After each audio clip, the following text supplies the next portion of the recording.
యుద్ధంలో ఇరాన్కు చైనా సహకరిస్తోందా?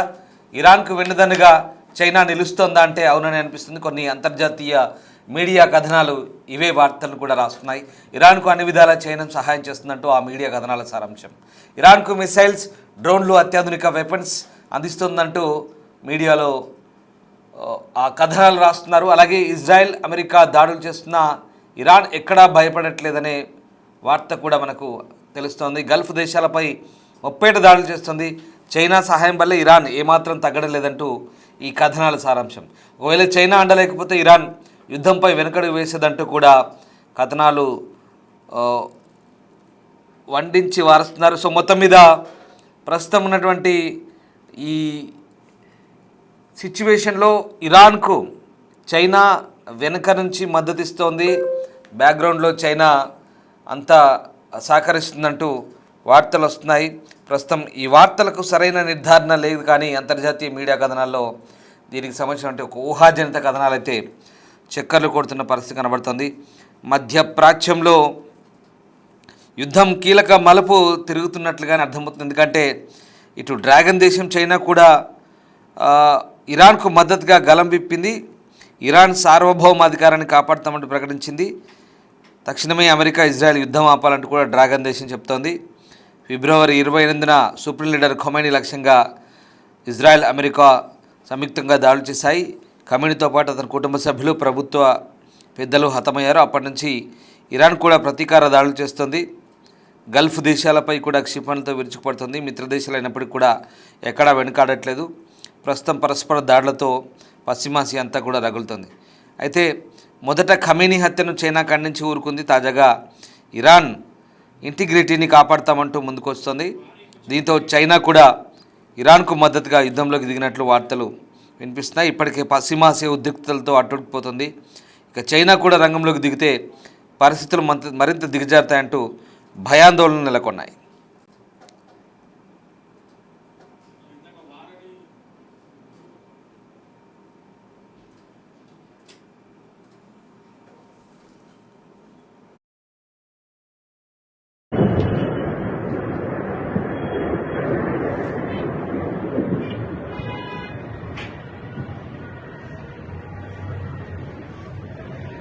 గత 2 రోజులుగా ఇరాన్ యొక్క భారీ ఆయుధ శక్తి ప్రదర్శితమవుతోంది. అమెరికా, ఇజ్రాయెల్ దాడులకు ముందే చైనా ఇరాన్కు ఆయుధాలు సరఫరా చేసిందంటూ మిడిల్ ఈస్ట్ ఐ నివేదిస్తోంది. ఇరాన్ ఉపయోగిస్తున్న భారీ క్షిపణి, డ్రోన్ ఆయుధశాలకు చైనాతో సంబంధం ఉందా అంటూ ప్రస్తుతం వార్తలు వెలువడుతున్నాయి. సో ఆ రకంగా ప్రస్తుతం ఇరాన్ క్షిపణులు అలాగే డ్రోన్ల నిలువలు ఏమాత్రం తరగడం లేదు. అమెరికా మరియు ఇజ్రాయెల్ సుప్రీం లీడర్ ఖొమైనీని హత్య చేసడంతో తన అగ్రశ్రేణి నాయకత్వాన్ని తొలగించిన తర్వాత కూడా మధ్యప్రాచ్యంలో జరుగుతున్నటువంటి ఈ ఉద్రిక్తతల నేపథ్యంలో టెహ్రాన్ దశాబ్దాలుగా నిర్మించుకున్న ఆయుధాగారం వల్లే అలాంటి రియాక్షన్ ఇస్తుందంటూ వార్తలు వస్తున్నాయి. చైనా దానికి ఆయుధాలను సరఫరా చేసి క్షిపణులు అలాగే డ్రోన్ల భారీ ఆయుధాగారాన్ని నిర్మించడంలో సహాయం చేసిందనే వాదనలు కూడా వినిపిస్తున్నాయి. ఇరానియన్ మందుగుండు సామాగ్రి ఇజ్రాయెల్, అమెరికా ఆస్తులు మాత్రమే కాకుండా UAE, Oman, Bahrain, Saudi Arabia వంటి కనీసం 11 ఇతర దేశాల్లోని లక్ష్యాలను కూడా టార్గెట్ చేస్తున్నారు. ఇరాన్ సైన్యం యొక్క ప్రధాన కమాండ్ నియంత్రణ కేంద్రం ధ్వంసమైనట్లు కనిపిస్తోంది. అయితే సహాయక యూనిట్లు లక్ష్యాలను ఢీకొడుతూనే ఉన్నాయి. ఇక ఇరాన్ వద్ద ఆయుధాల నిల్వలు తగ్గిపోతున్నాయంటూ ట్రంప్ చెప్తున్నారు, కానీ అది ప్రారంభించిన కాల్పులు దానిని సూచించడం లేదు. వాస్తవానికి ఇరాన్ దాడుల తర్వాత అమెరికా తన ఆయుధ నిల్వలను పెంచుకోవాల్సిన అవసరం ఉందని భావిస్తుందన్న సమావేశం, ఏదైతే పెంటగాన్ సమావేశం నేపథ్యంలో ఇప్పుడు ఇరాన్ అటువంటి పరిస్థితి కోసం డ్రోన్లు, క్షిపణులు భారీగా ఆయుధాగారాన్ని కలిగి ఉందనేది పెద్దగా రహస్యమేం కాదు. ఇక్కడ షాహీన్ తరగతి కామికేజ్ డ్రోన్ల నుంచి అలాగే ఫతా క్లాస్ హైపర్సోనిక్ క్షిపణుల వరకు ఉన్నటువంటి ఈ ఆయుధాలు ఇరాన్ భద్రతా వ్యూహంలో భారీ పాత్ర పోషిస్తున్నాయి. సుదూర ప్రాంతాల నుంచి ప్రత్యర్థులను నిరోధించే, బలవంతం చేసే సామర్థ్యాన్ని పాలనకు అందిస్తాయి. రకంగా అటువంటి ఆయుధాగారాన్ని అభివృద్ధి చేయడంలో చైనా పాత్రగా అంతగా తెలియదు, కానీ చైనా మద్దతు ఇస్తుందనేది ప్రస్తుతం అంతర్జాతీయ మీడియా కథనాలు ఊహించి రాస్తున్నాయి. ఇక అమెరికా ఇజ్రాయెల్ దాడులు ఖమేనీని చంపిన సందర్భంగా మిడిల్ ఈస్ట్ ఐ అనేటువంటి ఒక సంస్థ ఇచ్చిన నివేదిక చైనా టెహ్రాన్కు ప్రమాదకర ఆయుధాలను, అదనపు రక్షణ ఆయుధాలను ఎలా అందించిందో వివరిస్తోంది. ఇంతలో ఇరాన్ చైనా తయారు చేసినటువంటి CM-302 యాంటీ షిప్ క్షిపణులను ఆ ఒప్పందం కోసం దగ్గరగా ఉన్నాయంటూ రాయిటర్స్ అనే మరొక అంతర్జాతీయ వార్తా సంస్థ కూడా చెప్తోంది. అలాగే ఇరాన్ యొక్క ప్రస్తుత ఆయుధశాలలో ఎక్కువ భాగం దేశీయంగా తయారు చేసినప్పటికీ వాటిలో చాలా వరకు పాత చైనీస్ డిజైన్ల ఉత్పన్నాలు లేదా చైనా తయారు చేసిన భాగాలపై ఆధారపడినట్టుగా నిర్ధారిస్తున్నారు. దశాబ్దాలుగా టెహ్రాన్ ఈ ఆయుధాగారాన్ని నిర్మించడంలో చైనా సహకరించిందనేది ఆ వార్తా కథనాల సారాంశం.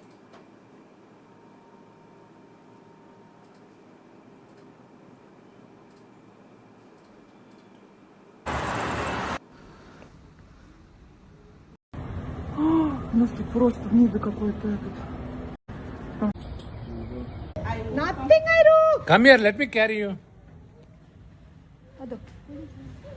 I don't know, but move back. That's a firefly. That's a seagull. ఇక విస్తృతమైన చైనా సహాయం లేకుండా ఇరాన్ గత కొన్ని రోజులుగా ఈ డ్రోన్లు క్షిపణి సామర్థ్యాలను సాధించలేకపోయి ఉండేదనే అభిప్రాయాలు కూడా వ్యక్తమవుతున్నాయి. 1979 నుంచి 89 మధ్యలో ఇరాన్ యుద్ధం సమయంలో టెహ్రాన్ మొదటిసారిగా చైనా ఆదాయాలను స్వాధీనం చేసుకున్నట్లుగా మాజీ CIA విశ్లేషకులు డెనిస్ వైల్డర్డ్ ది ఫైనాన్షియల్ టైమ్స్తో కూడా పంచుకున్నారు. ఈ ఘర్షణ సమయంలో ఇరాన్ పాశ్చాత్య దేశాల ఆయుధాల అమ్మకాల నుంచి నిషేధింపబడింది. చైనా 1986లో HY-2 C-801 వ్యవస్థల సరుకుల రూపంలో ఇరాన్కు తన మొదటి నౌకా నిరోధక క్షిపణి వ్యవస్థను సరఫరా చేయడం ద్వారా ఆ అంతరాన్ని పూరించినట్టుగా చెప్తున్నారు. ట్యాంకర్ యుద్ధం అని పిలువబడే సమయంలో ఇరాకీ షిప్పింగ్కు వ్యతిరేకంగా ఇరానియన్లు వీటిని ఉపయోగించారని చెప్తున్నారు. ఇక స్టాక్హోమ్ ఇన్స్టిట్యూట్ ఆఫ్ పీస్ అనే మరో సంస్థ ప్రకారం బీజింగ్ టెహ్రాన్కు అతిపెద్ద ఆయుధ సరఫరాదారుల్లో ఒకటిగా చెప్తున్నారు. ఇతర రక్షణ పరికరాలతో పాటు పెద్ద మొత్తంలో విమానాలు, క్షిపణులు, ఫిరంగి వ్యవస్థలను అందించినట్టుగా వెల్లడించారు. 2005 సెప్టెంబర్లో అంతర్జాతీయ అణుశక్తి సంస్థ IAEA ఇరాన్ అణ్వస్త్ర వ్యాప్తి నిరోధక ఒప్పందం NPTని పాటించడం లేదంటూ చెప్పినప్పుడు చైనా నుంచి ప్రత్యక్ష ఆయుధ అమ్మకాలు ఆగిపోయినాయి. చైనా శాశ్వత సభ్యదేశంగా ఉన్న ఐక్యరాజ్యసమితి భద్రతా మండలిలో అణ్వాయుధాలకు సంబంధించిన కొన్ని వస్తువులు అలాగే సాంకేతికతను ఇరాన్కు ఎగుమతి చేయడం, దిగుమతి చేసుకోవడంపై వాస్తవ నిషేధాన్ని విధించే తీర్మానాన్ని ఏకగ్రీవంగా ఆమోదించింది. అమెరికా ఆంక్షలు ఇరాన్కు చైనా ఆయుధ అమ్మకాలను మరింత నిరోధించాయి. ఇక బ్లూంబర్గ్ అనే సంస్థ నివేదిక ప్రకారం చైనా చారిత్రాత్మకంగా అమెరికా నిషేధించిన దేశాలకు ఆయుధాలను విక్రయించకుండా తప్పించుకున్నట్టుగా చెప్తున్నారు. ఇంకా ఇరాన్ తన క్షిపణి, డ్రోన్ ఆయుధాగారాన్ని నిర్మించుకునే అవకాశాన్ని ఇక్కడ చైనా ఎలా సహకరించిందనే కొన్ని వాదనల నేపథ్యంలో ఇరాన్ యొక్క ఫతా బాలిస్టిక్ క్షిపణులు, షహీద్ కమికేజ్ డ్రోన్లతో సహా విస్తారమైన మిసైల్స్, డ్రోన్లలో ఎక్కువ భాగం దేశీయ పరిశోధన అభివృద్ధి కార్యక్రమాల ఫలితంగానే చెప్తున్నప్పటికీ కూడా నూర్ ఖాదర్ అలాగే నాస్ర్ తరగతుల వంటివి 2005 ముందు సరఫరా చేయబడిన C-802 వంటి చైనీస్ వ్యవస్థల ఉత్పన్నాలుగా చెప్తున్నారు. అయితే ఈ నేపథ్యంలో ప్రస్తుతం చైనా నిషేధం ఉన్నప్పటికీ ఇతర మార్గాల్లో సహాయం అందించిందని, ఇప్పటికే టెహ్రాన్కు మైక్రోచిప్లు, ఎలక్ట్రానిక్ భాగాలు, నావిగేషన్ సిస్టంలో వంటి ద్వంద్వ ఉపయోగ భాగాలను అందిస్తున్నట్టు చెప్తున్నారు. వీటికి మొదట జనాలు ఉపయోగించుకునేందుకు రూపొందించినప్పటికీ తర్వాత డ్రోన్ల వంటి సైనిక పరికరాలు కూడా ఇవి తిరిగి అమర్చే అవకాశం ఉన్నట్టుగా చెప్తున్నారు. సో అలా చైనా ఇరాన్కు ప్రధాన ఆయుధ సరఫరాదారు అంటూ చెప్పడం కష్టం, కానీ అది ద్వంద్వ వినియోగ సాంకేతికతను సరఫరా చేస్తుందంటే ఇక్కడ చైనా నేరుగా ఆయుధాల తయారీకి ఏమి ఇవ్వట్లేదు, కానీ అది ఇచ్చే టెక్నాలజీ ఏదైతే ఉందో అటు ఆయుధాల తయారీకి కూడా, ఇటు జనాలు ఉపయోగించడంతో పాటు ఆయుధాల తయారీకి కూడా ఉపయోగపడుతుంది అనేది ఇక్కడ బ్లూంబర్గ్ నివేదిక. సో ఆ రకంగా మరోవైపు దశాబ్దాలుగా ఇరాన్ క్షిపణి, డ్రోన్ కార్యక్రమాల్లో ముఖ్యంగా ఈ ద్వంద్వ వినియోగ భాగాలతో చైనా ఇండైరెక్ట్గా సపోర్ట్ చేస్తుంది అనేది ఈ వార్తా కథనం సారాంశం. సో ఆ రకంగా ప్రస్తుతం 1990ల ప్రారంభం నుంచి కూడా చైనా ఇరాన్ సైన్యానికి దాని క్షిపణుల అభివృద్ధి కార్యక్రమంలో విస్తృతంగా సహాయం చేసిందని, నైపుణ్యం, సాంకేతికత, విడిభాగాలు, శిక్షణను అందించిందంటూ వైల్డర్ ది ఫైనాన్షియల్ టైమ్స్ అనే మరొక సంస్థ కూడా వెల్లడిస్తుంది. సో ఈ రకంగా అనేక సంస్థలు అంటే క్షిపణి ఆయుధాల కోసం ప్రొపల్లెంట్ను సరఫరా చేసే బాధ్యత కూడా బీజింగే తీసుకుంది. ఆ రకంగా జనవరి 2025లో ఫైనాన్షియల్ టైమ్స్ అనే సంస్థ కూడా ఒక మీడియా సంస్థ ఇవన్నీ నివేదిస్తోంది. సో ఆ రకంగా అమెరికా అప్పుడప్పుడు విమర్శలు ఆంక్షలు ఉన్నప్పటికీ కూడా ద్వంద్వ ఉపయోగ భాగాలు క్షిపణి ఇంధన సాంకేతిక సహాయం సరఫరా రూపంలో చైనా ఈ సహాయాన్ని ఇరాన్కు అందించిందంటూ ఇన్ని రకాల మీడియా సంస్థలు నివేదిస్తున్నాయి. సో మొత్తం మీద చైనా ఇరాన్కు పరోక్షంగా ఇండైరెక్ట్గా సహకరిస్తుందనడానికి చాలా నివేదికలు అంతర్జాతీయ మీడియా బయట పెడుతోంది. సో ఆ రకంగా ఇవాళ ఇరాన్ మిసైల్ వ్యవస్థ కానీ డ్రోన్ వ్యవస్థ కానీ ఇంత బలంగా ఇందాక మనం చెప్పినటువంటి కామికాజ్ కావచ్చు, అలాగే ఫతే లాంటి క్షిపణులు ఇవి మాత్రమే కాదు, ఇంకా చాలా క్షిపణులు, చాలా వరకు డ్రోన్లు ఉన్నాయి. ఇవన్నీ కూడా ప్రస్తుతం షాహీన్ కావచ్చు, అలాగే చాలా రకాలైనటువంటి క్షిపణులు ఇవన్నీ కూడా ఇరాన్ ఇంత పటిష్టంగా వాటిని పొందుపరుచుకొని వేల సంఖ్యలో, లక్షల సంఖ్యలో వాటిని తయారు చేసుకొని ఇవాళ అమెరికా, ఇజ్రాయెల్ చేసిన దాడులు తిప్పికొట్టడమే కాదు, ఏకంగా గల్ఫ్ అంతా కూడా, పశ్చిమాసియా అంతా కూడా దాడులు చేయగలుగుతుంది. అపారమైనటువంటి ఆ ఆయుధ నిల్వలు ఉన్నాయనడానికి చైనా దశాబ్దాలుగా ఇచ్చినటువంటి సహకారం. అంటే అది డైరెక్ట్గా ఆంక్షలు నిషేధం ఉన్నప్పుడు కూడా ఎప్పుడూ డైరెక్ట్గా సహాయం చేయలేదు. జనాలకు టెక్నాలజీని ఉపయోగపడేందుకు అందిస్తున్నామని చెప్తూనే ఆ టెక్నాలజీ ముసుగులో ఇరాన్కు ఇటు రక్షణ రంగ సహకారం, ఆయుధాలను, మందుగుండు సామాగ్రిని, క్షిపణులను, డ్రోన్లను తయారు చేసుకునేందుకు కూడా 2 రకాలుగా ఈ సహాయం చేసింది. చైనా ఈ ముసుగులో ఇరాన్ బలోపేతానికి పనిచేసిందంటూ అంతర్జాతీయ మీడియా సంస్థలు చెప్తున్నాయి. అంటే ఇక్కడ ఖచ్చితంగా ఇటు ఐక్యరాజ్య సమితిని, అమెరికాను, పశ్చిమ దేశాలను వాళ్ళ కన్నుగప్పి చైనా ఎప్పటి నుంచో దశాబ్దాల కాలంగా ఇరాన్కు ఈ సైనిక సహాయాన్ని, అంటే నేరుగా కాకుండా సాంకేతికత, ఆ పరిజ్ఞానాన్ని, ఆ టెక్నాలజీని, కొన్నిటి ముడి సరుకులను కూడా అందించి నేరుగా ఇరాన్కు సహాయపడిందని తెలుస్తోంది. ఆ రకంగా ఇవాళ ఇరాన్ లక్షల సంఖ్యలో, వేల సంఖ్యలో డ్రోన్లను, షాహిద్ 136 అయితేంది, ఫతే అయితేంది, లేకపోతే కామికాజ్ ఇట్లాంటి డ్రోన్లను, కొన్ని మిసైళ్లను, భయంకరమైన మిసైళ్లను, 1000 కిలోమీటర్లు ఛేదించగల మిసైళ్లను కూడా ఇరాన్ సొంతం చేసుకుంది. అమెరికా, ఇజ్రాయెల్ లాంటి దేశాలనే వణికిస్తూ, లేదా గల్ఫ్ దేశాలను కూడా వణికిస్తుందంటే ఇవాళ దీనికి కారణం చైనా బ్యాక్ ఎండ్ సపోర్ట్ చేస్తుందనే వాదనలు కూడా వినిపిస్తున్నాయి. అయినప్పటికీ కూడా నాడీ వ్యవస్థ లాంటి ఇరాన్ సెంట్రల్ కమాండ్ దెబ్బతీసినప్పటికీ కూడా ఇంకా కొంతమంది ఉన్నారు, అవన్నీ కూడా ఆపరేట్ చేస్తున్నారు. అందుకే కొద్ది రోజుల పాటు జరగవచ్చు అంటున్నారు. అయితే ట్రంప్ మాత్రం ఇంకొక నెల పాటు యుద్ధం చేస్తామంటున్నారు. ఓవైపు అమెరికాలో కూడా ప్రస్తుతం కొన్ని ఆయుధాలు ఇంకొక 10-15 రోజుల వరకు సరిపడేంత ఉన్నాయి. ఎందుకంటే వాళ్ళంతా యుక్రెయిన్కు, ఇంకా వేరే దేశాలకు దీన్ని ఇజ్రాయెల్కు సరఫరా చేశారు కాబట్టి వాళ్ళ దగ్గర కూడా తగ్గాయి.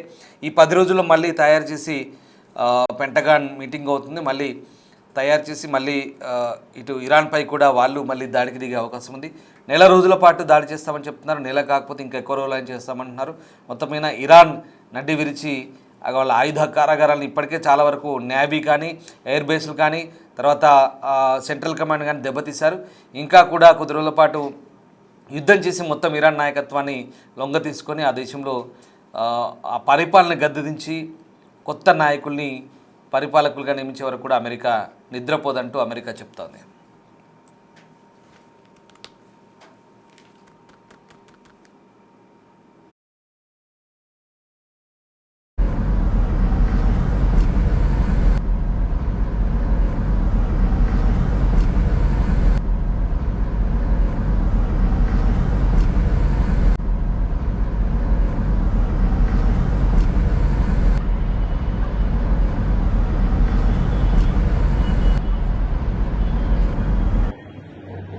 Увага! Увага! Увага!